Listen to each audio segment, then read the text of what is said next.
Until then, seems to be a run-of-the-mill coming-of-age story, but somehow took me on a wild jeepney ride that I won't soon forget.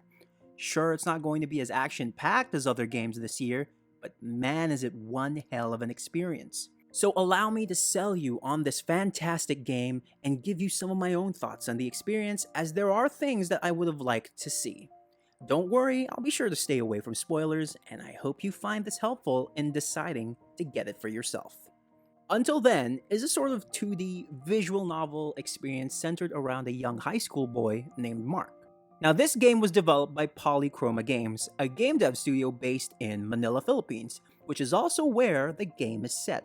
Now, a short disclaimer, I'll be a little biased because, well, I've got a bit of a confession to make, actually. I'm Filipino. You disgust me. Alright, I'm just kidding, but seriously, I was born and raised in the Philippines, and when I found out that a Filipino-made indie game was about to be released, I was super excited. We're not really a hotspot for game development, so it's not very common for really high-quality games to get released from here. At least, not ones that would get a lot of hype. But when I first saw the trailer on Facebook, I was floored on how beautiful it looked, and I felt so giddy seeing how they designed the game to look like a very accurate representation of modern-day Manila. I say modern because although this game is set in 2014, not a lot of stuff has changed in the past 10 years. The art style with splashes of hand-drawn cutscenes look fantastic, and I love how they are used very intentionally to support whatever emotion is being invoked by a particular scene. Like, for example, I rarely see camera angles being used in the 2D game for obvious reasons, but here some scenes are given a lot more cinematic depth because of how they choose to focus the camera on the main character Mark or his friends during certain moments. You'd think that the design of the characters would also limit their expressiveness, but amazingly, a lot of these characters are very expressive and they convey their emotions really well, despite, possible limitations for this and how they're designed. This is really impressive as I'm kind of used to games opting to instead make pre-made animations with varying expressions to accompany dialogue like what you would see in JRPGs. Now, this type of style is not a bad thing, of course, but seeing a different approach to it is a really cool thing. The characters are also really well designed, having a lot of style to distinguish them, but not losing those Filipino characteristics. Some characters, though, might be stretching that a little bit, but that's not going to be a big problem. I mean, it's a video game after all. The design, animation, and cutscene work are phenomenal, but also quite necessary, because the gameplay is going to be a tough sell for some people. I mentioned that this was sort of a visual novel, and to be fair, it does a lot of unique things that distinguish it from traditional visual novels. Like, for example, many of the interactions in the game are carried out through dialogue, of course, but about 40% of it is being done through Mark's phone, specifically in this world's version of Facebook Messenger. This is pretty accurate for the time. Nowadays, many young Filipinos would probably opt for Telegram or Instagram, but 10 years ago, Facebook was definitely the gold standard. Aside from maybe group messaging through regular text, which is an incredibly cringe thing to remember for some of the other Filipinos here, so I'll probably stop talking about it now. It's also cool that in many cases, Mark will start typing something, but then kind of think twice about it and type in something else that's going to be a little bit more appropriate for what he wants to convey, which adds to the immersiveness of his chats with people, as it's kind of what everyone does in real life. As a gameplay mechanic, though, if you're somebody who didn't like dialogue-heavy games to begin with, I'm not too sure if Until Then will change your mind, as it will need some of these slower moments to build up the bigger things. Despite knowing this though, even I found some of these interactions a little slow sometimes, so it definitely boils down to preference. Occasionally though, we get minigames, and those can be pretty fun because they do give a nice change of pace from just dialogue, and in certain cases, they provide some narrative significance that is deepened by the fact that you're controlling Mark at that moment, so it's not just a way to pad the game. Speaking of narrative, this game has become one of my favorite games of this year, maybe even of all time, for its incredibly strong storytelling that admittedly I had some difficulty coming to terms with at first, and I'll tell you why in a bit. Just to give you a bit of an idea as to what the plot is, Until Then is a coming of age story where you play as Mark Borja, a pretty lazy teenager studying at the fictional Liamson Integrated School. Mark's parents are what we call overseas Filipino workers, or OFWs, a very common situation for Filipino families, including myself, as my own parents were OFWs many years ago. This world is also recovering from what's called the ruling, which is a sort of global cataclysmic event that destroyed many communities around the world.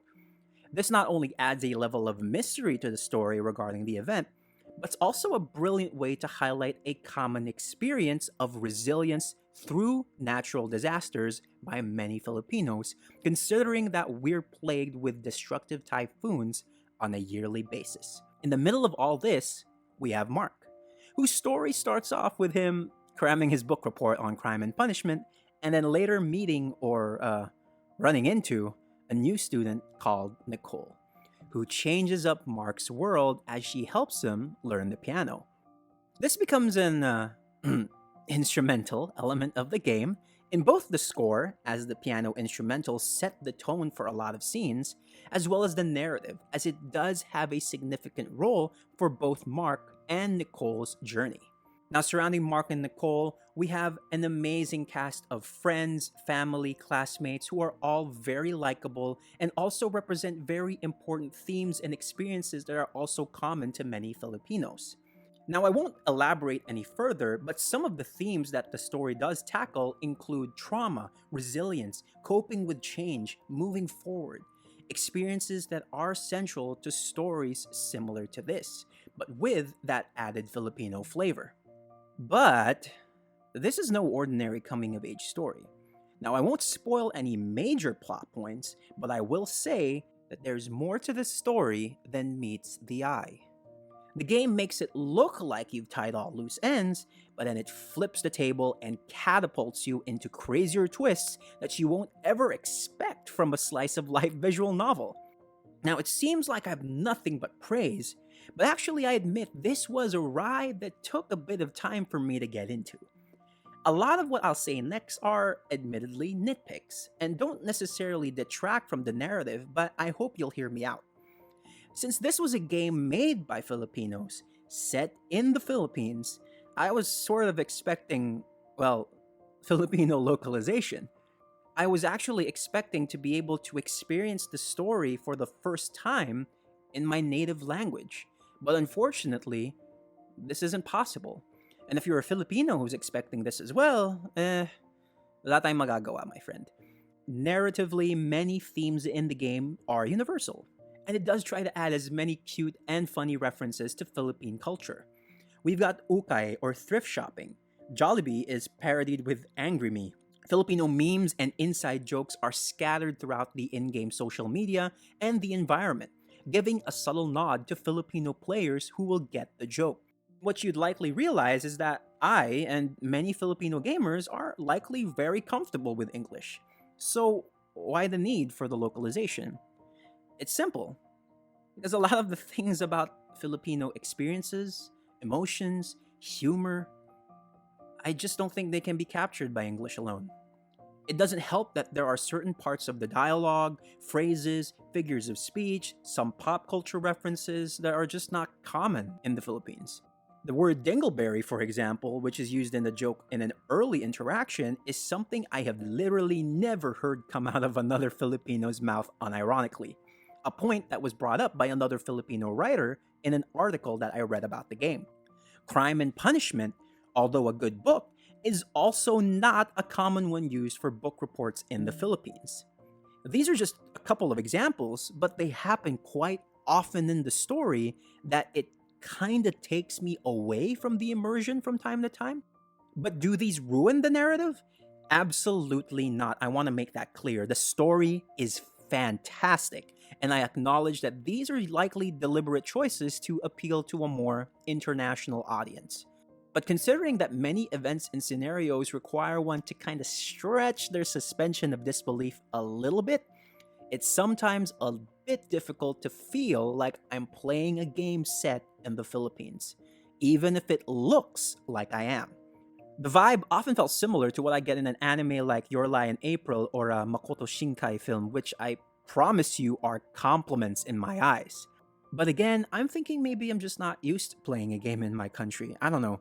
Maybe other players who have experienced this would have similar observations, but they aren't too bothered by it. I understand it's probably a greedy request, but I do strongly believe that there's a lot of magic and emotional depth being left on the table, at least for Filipino gamers, without that option to play the game in Filipino. All in all, though, this is a gem of a game that I highly, highly recommend. Like, seriously, I want you to head over to Steam or the PlayStation Store right now to buy the game. It will make you laugh, it'll give you warm, fuzzy feelings, but it'll also break your heart a few times. It's cliche, but it's kind of like life, right? And if you're into games that'll leave you curled up in the fetal position, bawling your eyes out, well, do check this game out.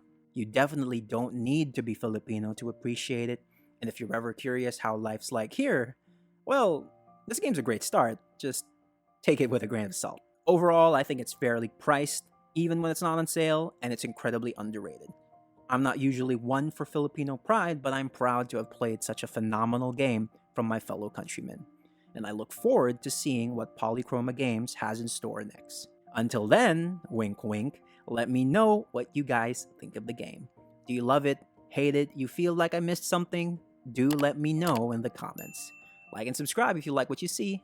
This is Sai from the Fireplace, and I'll catch you in the next video.